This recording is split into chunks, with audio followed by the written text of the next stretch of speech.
Ghatal sub divisional council for school games and sports school স্পোর্টসের জন্য এই সংস্থাটি সারা বছর ধরে কাজ করে চলে। কদিন আগেই সুব্রত কাপ আয়োজন করা হলো ফুটবল খেলা দাসপুরের সবুজ সংঘের মাঠে।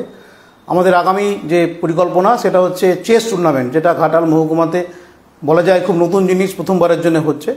স্কুল স্টুডেন্টদের জন্য এই স্পোর্টস প্রাথমিক বিদ্যালয়ের এবং উচ্চ বিদ্যালয়ের ছাত্রছাত্রীদের জন্য আন্ডার 18 অবধি আছে। স্কুল স্পোর্টস বিভিন্ন সেগমেন্টে আছে।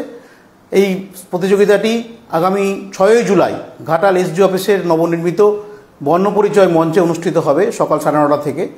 আমাদের এর মধ্যেই প্রায় 50 জন ছাত্রছাত্রী নাম নথিভুক্ত করেছে, আরও নাম নথিভুক্ত করা যাবে। আমাদের এই খেলাটি সারাদিন ধরে চলবে।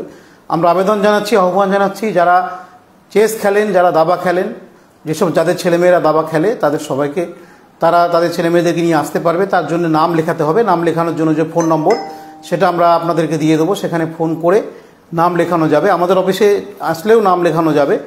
আমি অনুরোধ করব, যেহেতু দাবা খেলাটা একটা মগজাস্ত্রের পরীক্ষা, বুদ্ধির পরীক্ষা, এবং দাবা খেললে বুদ্ধি বাড়ে, সবাই বলে থাকেন এটা, এবং এটা প্রাচীন একটি খেলা, ভারতীয় সভ্যতা সংস্কৃতির সঙ্গে যুক্ত।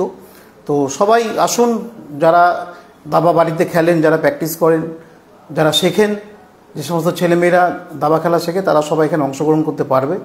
বিস্তারিত বলবে আমাদের চন্দনবাবু আছেন এবং সুমনবাবু আছেন, ওনারা স্পোর্টস কাউন্সিলের সঙ্গে যুক্ত। ওনারা, আমি বলবো সুমনবাবুকে একটু বিস্তারিত বলার জন্য। কত বয়স পর্যন্ত, কত থেকে কত?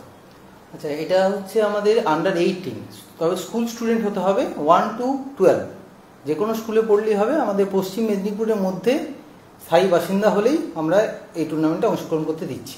কতগুলো গ্রুপ আছে এটা বলবেন? গ্রুপ আছে 3টে, আন্ডার 7 ইয়ার্স, আন্ডার 9 ইয়ার্স এবং আন্ডার 11 ইয়ার্স, আর একটা ওপেন।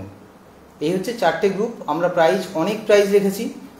তো আন্ডার 7 ইয়ার্সে আমাদের বেস্ট 5 বয়েজ, বেস্ট 3 গার্লস।